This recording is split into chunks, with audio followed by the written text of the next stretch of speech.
Welcome, Helldivers, to another video. They just released the latest Freedom's Flame warbond that came with two new weapons, a primary flamethrower and a secondary flamethrower alongside a new booster and new cosmetics. Me personally, I'm more so interested in the gear sets, and I see they added a new passive for fire, the fire themed or flame retardant, the new flame retardant themed gear sets, and it only decreases fire damage by 75%. It's not really that noticeable considering that Incendiary has gotten a few buffs over the course of the game's lifespan. So you're not really going to notice it. However, the latest gear sets do look fire. No pun intended. They do look really good. Now, this video is going to be broken up into three sections. The first section is going to be talking about some of the hidden changes that I've been able to encounter. And one being that they buffed up the defender bug. I forget what it's called. Give me 1 second. The Hive Guard. Yes, the Hive Guard has seen a noticeable buff in armor. That means certain weapons, or namely one weapon, the Blast Scorcher, has been able to penetrate its armor and completely negate it, and you be able to do full damage. You cannot do that no more, and it all depends on where you shoot the Hive Guard. The weak spot, its face is literally towards the ground. You aim lower, you're going to be able to do damage, but it's going to be dulled. It's going to be a durable body part, so you're not going to get full damage, which means it's going to take a little longer to take out Hive Guards. Yes, I know it seems like a slight nerf to the Scorcher. You will no longer be able to take out Hive Guards as easy as you would before this latest update, or it may have came with the new warbond. Second is that you are able to use stems when you are low on stamina. So keep that in mind. So be sure not to, press out of bad habit when you're running. Before the patch, I have been able to just shoot the ground, damage myself, and then stem myself to keep the stamina going.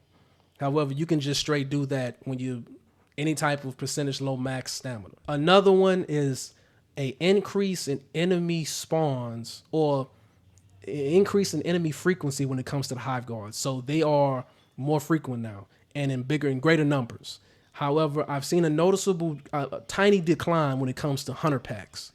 So instead of hunters that you will find out there like crowded around bug nests, there's fewer of them, but you'll still catch that hunter pack, every once in a while. So I've seen a noticeable decrease when it comes to those enemies occurring.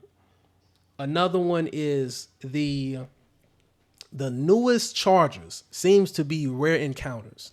They don't seem to be, roaming chargers like the behemoth and the base charger. The burrower charger, I forget the name, where its tentacles can go into the ground. They seem to only come out during bug breaches. I have yet to encounter one that's out on patrol. So be on the lookout for that. If you want to try and, it kind of gives you an option to, do you want to take out this patrol or do you want to kind of avoid the patrol? That way you won't have to worry about a bug breach and you getting overrun by the game flooding in extra enemies around you, extra Bio Titans, extra charges on top of the variant charger that was just added. So keep that in mind. Another thing, when it comes to the newest charger that burrows, it seems to have an infinite range when it comes to its tentacles. But its tentacles are, I would say, its greatest weakness. Its ability is also its greatest weakness. And the reason why I say that is when it burrows into the ground, you kind of want to stay near it. That way it won't be able to really harm you because it can't harm you without harming itself. I know that there's a big weak spot when it burrows right in front of it. But I want to say that's kind of a trick. That's kind of like an ammo dump. You don't really want to do that unless you have very hard-hitting weapons, very hard-hitting anti-material weapons, high explosive yield weapons. Okay, cool. Like stratagems, of course. But when it comes to what I would do with those type of charges, I literally would just do the old faithful, get in behind it and just blow his back out. And that's it. That's all she wrote. That's what I do personally. I don't typically want to constantly magged up into that type of charge variant because you really the game wants you to waste ammo. The game, that's how it's kind of naturally, maybe artificially driving up the difficulty when they appear on the field. So keep that in mind as well. Over to the latest warbond. I would say it is a slight course correction. I would say a step right back onto the right path when it comes to how warbond should be released. I'm surprised they would give us a flamethrower primary, but the flamethrower primary is pretty good. It's pretty decent. I would definitely use it. I would definitely try and make a loadout centered around the flamethrower, or try and find a playstyle outside of what I've been normally using. I think it's really nice. If I was to rank it in a tier, I would say maybe B tier. Slight area denial. It's just slightly worse than the stratagem flamethrower, but that's for obvious reason. The game wants you to still use the stratagems. The game still wants you to use stratagems over just your primary weapon all the time. It just is what it is. That's their philosophy. I would say a solid B tier, B plus maybe. It all depends on how you choose to use this weapon. The secondary one, the sidearm flamethrower, it's even worse than the primary. So do with that as you will. It seems to do even less damage than the primary version and even the stratagem version. I would not take this weapon. I'm sorry. I've just got to be honest with you. I can't take this weapon. I can't even recommend this weapon because I can't recommend this weapon over the grenade pistol because you're killing pretty much the option to have more control over your loadout if you take the flamethrower sidearm. I would highly recommend you take the primary version, do more damage, got greater range, and can also have fire spots on the ground for what it's worth. I'm just going to be honest with you. The gear sets, they look fire. They look really good. There's not much else I can say on that matter. I wish maybe you could have added a secondary passive on top of the fire resistant passive. Would have been really nice. Or maybe you're going to drop something in the premium shop. I haven't looked yet. But all in all, I would say, and that booster. There was a new booster that came with the warbond, and I would say it's F tier. I can't recommend anyone using it because it would require you constantly throwing down reinforcements, and no one really wants to die constantly in order to be able to use the booster. I don't know why you would want to come down and be reinforced on top of enemies, even though you can get control of the pod when you're coming back down. So this is going to be a booster that's going to see no real pick rate. I promise you. You can even go and look on the booster's description yourself, and you're going to understand why I cannot recommend this booster over the tried and true stamina booster and the heart booster. Or hell, even the reinforcement boosters. No one's going to pick this. I'm sorry. They could have went with something else or just given us another weapon or another grenade or something else in that position over that booster. I would say this warbond is much better than the previous warbond, the Commando Vipers. If you could just keep that going forward with warbond releases, everything is going to be okay. Stay to that course. You're going to be okay. And for the rest of the video, it's going to be a showcase of the weapons. I want to see what you Helldivers think of the latest weapons. Is it going to be a buy? Is it going to be a hard pass? Are you excited? Do you like what you see? Leave a like down below. Comment down below your thoughts. Hell, leave and subscribe. I'm out.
長100メートル。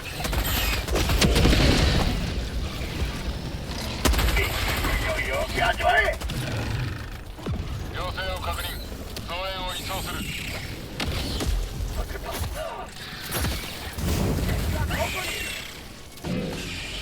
離脱のシャトルが向かってる。タックパックを要請。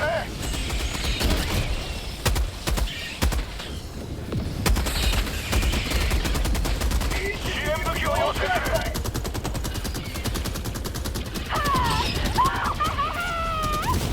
装備がある。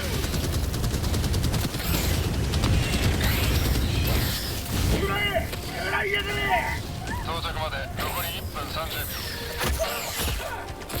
キャリスター交換。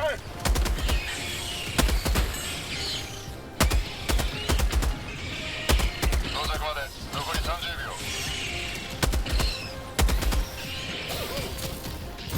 水着の力を思い切れ。到着まで残り20秒。俺が最後だ。位置をマークする。頼む。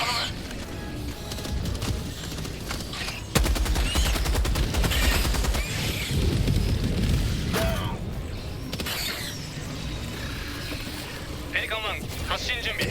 離陸まで20秒。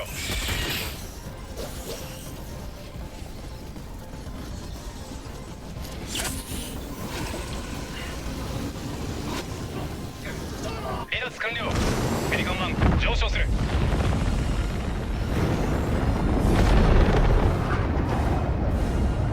我らの生きる道を貫いただ。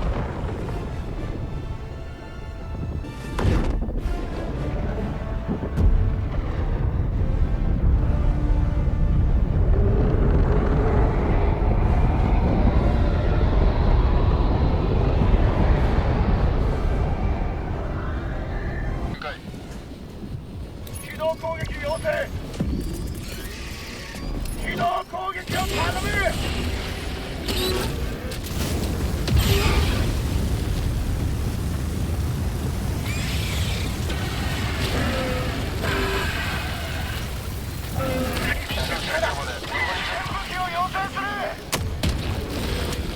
おい、タックパックを切れ。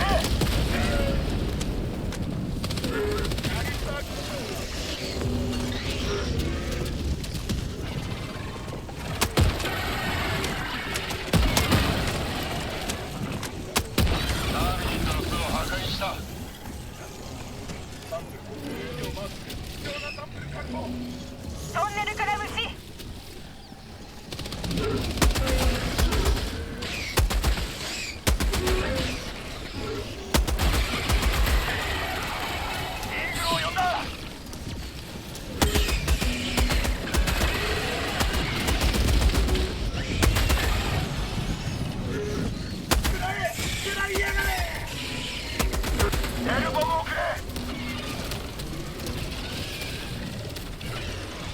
俺が最後だ。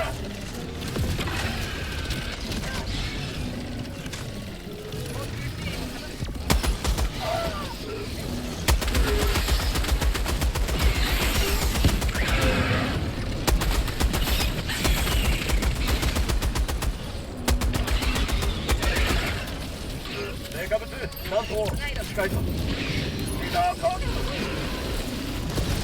ガス弾頭を発射。機動攻撃を頼む。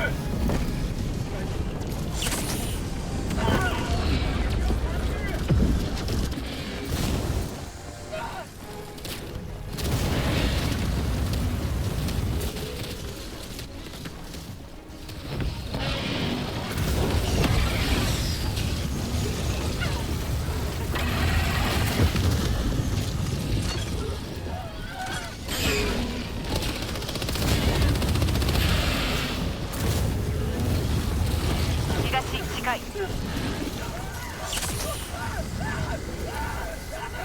押せ。イーグルを呼んだ。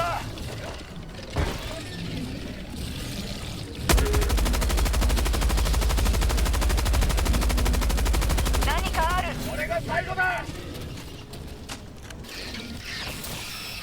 要請を確認。増援を展開。機動攻撃要何かあった。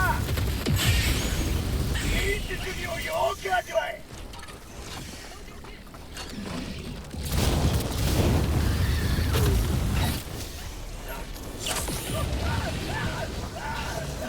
位置をマークする。機動攻撃を頼む。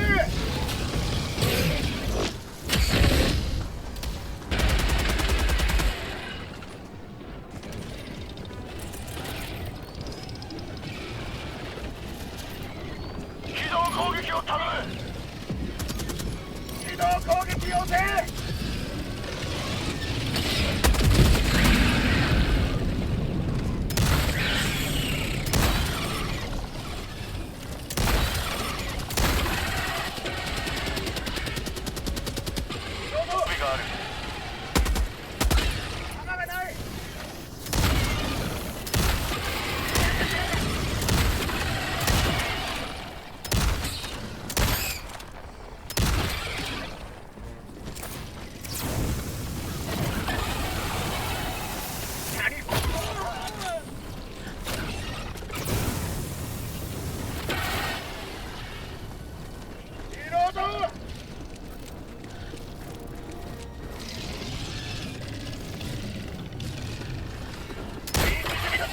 思い切れ。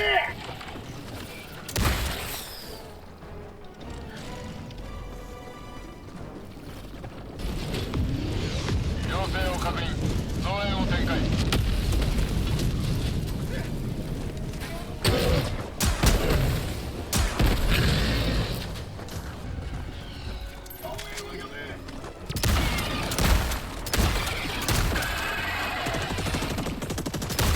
要請を確認。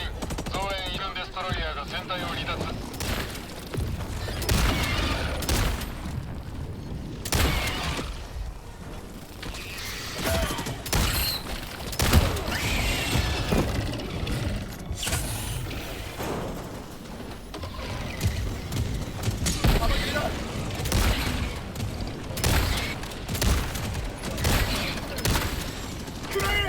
支援武器を要請する。キャニスターが最後の弾だ。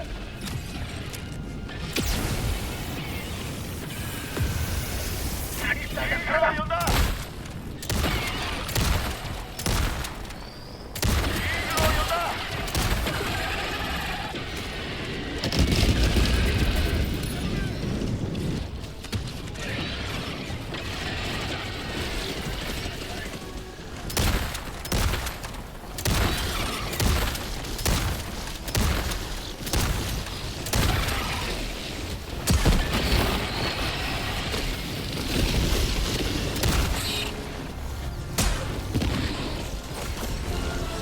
未来へとまた一歩近づいた。さあ離脱に備えるのだ。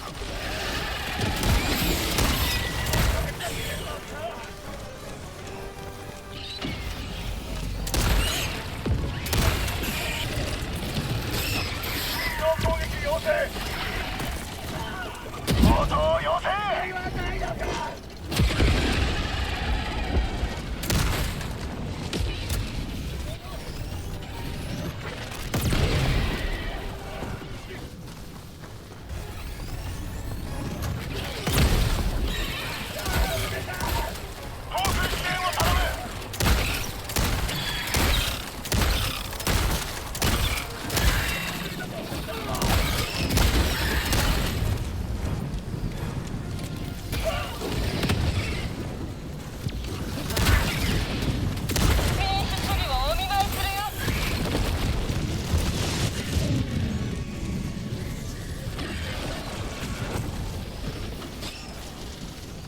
やった。